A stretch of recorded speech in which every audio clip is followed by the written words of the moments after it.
বইমেলায় আজ মানুষের ঢল নেমেছে।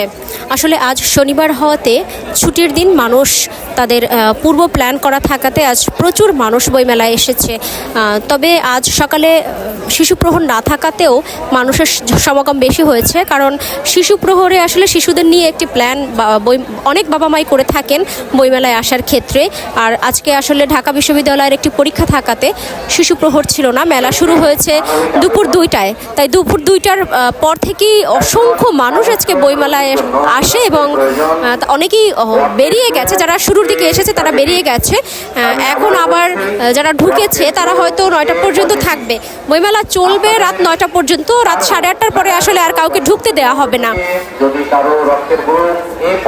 আরেকটি ব্যাপার হচ্ছে, গতকালকে বসন্ত বরণ ছিল, সেই সঙ্গে ছিল বিশ্ব ভালোবাসা দিবস, তাই অনেকেই আসলে গতকালকে বের হতে পারেনি হয়তো কোনো কারণে। তারা আজকে বের হয়ে পরিবার কিংবা প্রিয়জনদেরকে নিয়ে ঘুরতে বের হয়ে সেই ঘাটতিটা পূরণ করে দিতে আসলে আজকে বইমেলায় এসেছে। তাই আজকে বইমেলায় অসংখ্য মানুষের আনাগোনা। আপনারা দেখতে পাচ্ছেন যে বিভিন্ন বয়সের মানুষ আজকে বইমেলায় এসেছে, ছোট বড়, সেই সঙ্গে বাচ্চারাও কিন্তু বইমেলায় এসেছে বাবা মায়ের হাত ধরে। কারণ সকালে শিশু প্রহর না থাকাতে তারা এই বিকেলে এসে তাদের সেই পূর্ব প্ল্যান থেকে থাকতে পারে অনেকেরই, সেটা আসলে বাস্তবায়ন করাটাও একটা ব্যাপার আছে।